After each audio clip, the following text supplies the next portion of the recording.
사도 바울은 신약 27권 가운데 27권 가운데 13권을 기록했습니다. 저자가 확실하게 밝혀지지 않은 히브리서까지 만약에 사도 바울이 썼다라고 하면 무려 14권이라는 그 성경을 썼는데요. 이렇게 13권에서 14권이라는 그 바울의 서신 가운데 내용과 그리고 분량으로 봤을 때 가장 빅3라고 할 수 있는 책을 고른다면 로마서와 고린도전서와 후서일 것입니다.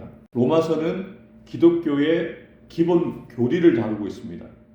구원의 원리, 하나님께서 우리를 어떻게 구원하시는지 그 구원의 원리를 다루고 있는 교리서라고 할 수가 있습니다. 또 고린도 후서는 바울의 사도권과 또 그가 전한 복음이 진리임을 변화하고 있는 일종의 변증서라고 할 수 있습니다.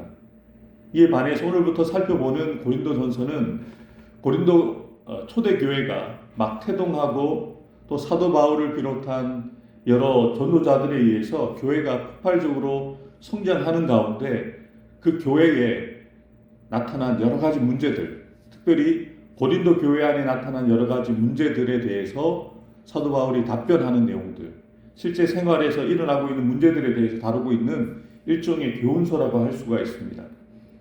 오늘 우리가 함께 읽은 본문은 그 고린도전서의 시작하는 도입부에 해당됩니다.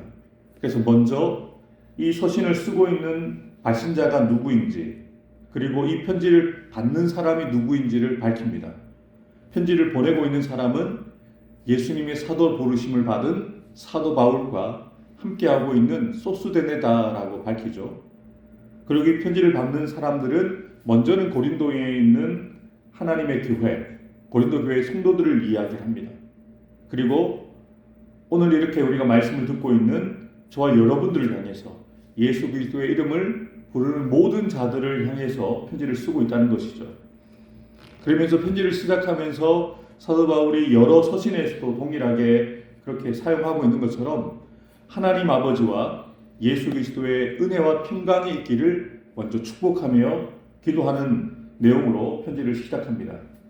여기서 우리가 특별히 주목해야 될 사실은 바울이 자신의 문안 인사 가운데 자신이 사도가 되어진 것이 자기가 선택해서 되어진 것이나 아니면 자신이 잘했기 때문에 하나님의 부르심을 받고 사도로 세우심을 받았다라고 밝히지 않습니다.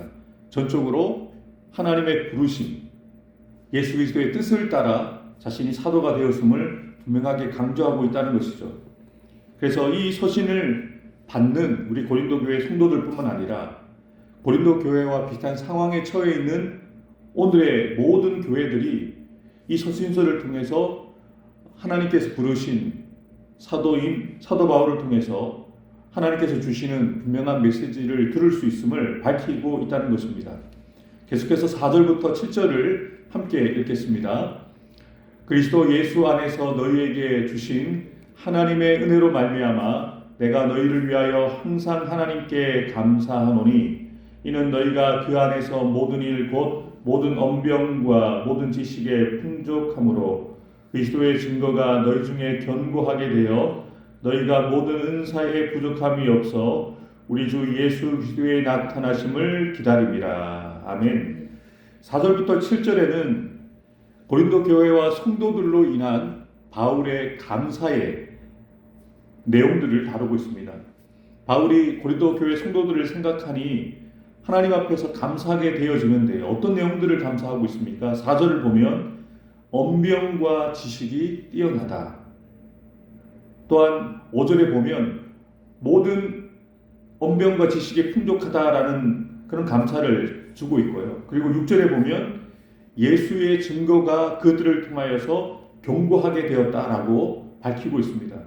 그리고 7절에는 그들의 은사에 부족함이 없고 그리고 그들이 예수님의 나타나신 재림을 사모하는 것을 생각할 때에 감사하다라고 그렇게 고백을 합니다.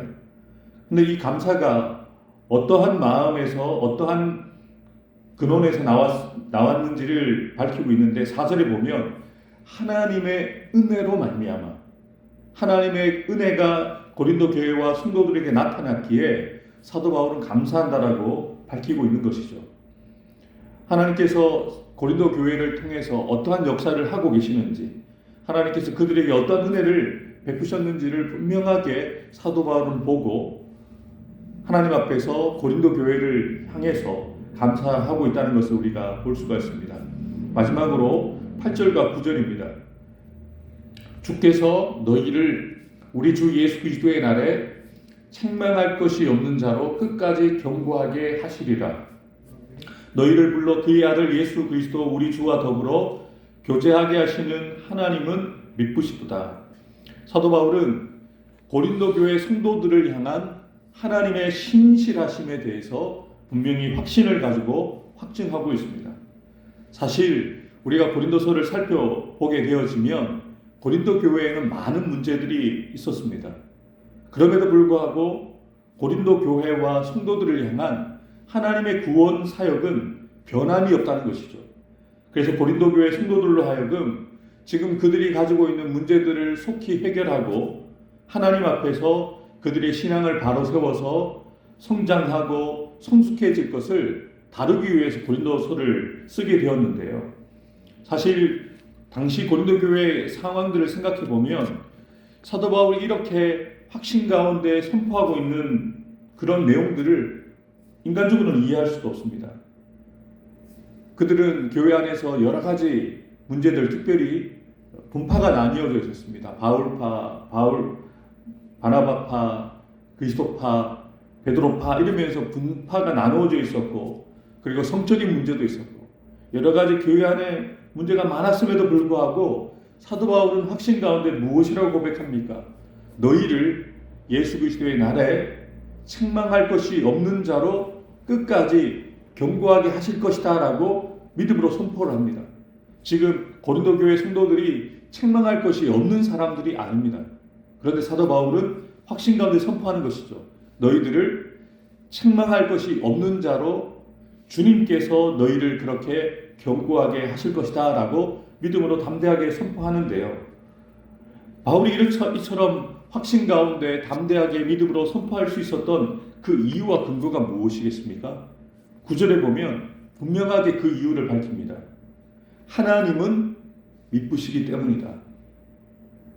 너희를 하나님이 부르셨고 또 너희와 예수 그리스도와 더불어서 교제하게 하시는 이가 너희들이 선택해서 되어진 일이 아니라, 너희들이 의지로 되어진 일이 아니라 너희를 부르시고 세우신 하나님이 미쁘시기 때문에 되어질 일이고 가능하다라고 확신 가운데 선포하신 것이죠. 본문에서 미쁘시다라는 말의 원어적인 의미는 신실하다입니다. 믿을만하다라는 의미입니다. 우리는 미쁨이 없습니다. 우리는 신실하지 않습니다. 그런데 우리를 부르시고 세우시고 우리를 온전하게 하시는 하나님이 신실하시다는 것이죠. 그래서 비록 문제가 있어서 그 문제에 대한 답을 주기 위해서 고린도서를 쓰고 있지만 사도 바울은 확신 가운데 이 편지를 쓰고 있는 것입니다. 하나님께서 고린도 교회 성도들을 부르시고 고린도 교회 성도들을 세우셨기에 하나님의 미쁘심으로 인하여서 그들로 책망할 것이 없는 자로 하나님께서 온전하게 세워가실 것이다 라는 그 확신을 가지고 담대하게 선포하고 있는 것이죠. 마찬가지로 오늘을 살아가는 저와 여러분들을 향해서도, 또한 우리 부산도 교회를 향해서도 하나님께서 동일하게 말씀하십니다. 비록 우리는 책망할 것이 없는 자가 아닙니다. 우리는 신실하지 않습니다. 그런데 우리를 부르신 하나님은 신실하십니다. 우리 교회를 세우신 하나님은 신실하십니다.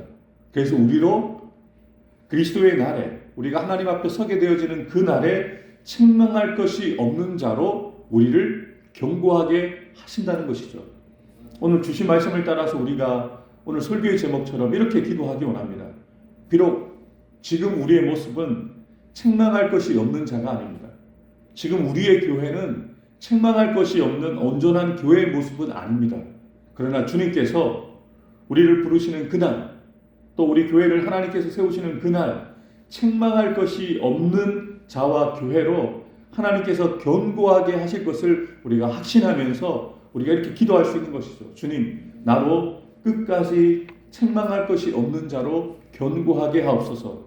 우리 교회로 끝까지 책망할 것이 없는 교회로 견고하게 세워주옵소서라고 우리가 기도할 때 사도 바울의 확신처럼 사도 바울이 그 믿음을 가지고 고린도 교회 성도들을 향하여 교회를 향하여 편지를 썼을 때에 하나님께서 고린도 교회 성도들과 교회를 사용하셨던 것처럼 오늘을 살아가는 저와 여러분들을 그렇게 사용하시고 또 우리 교회를 통하여 하나님의 역사를, 하나님의 영광을 나타내는 그 뜻깊은 역사들을 이루어 갔을 줄을 믿습니다. 우리 함께 기도하겠습니다.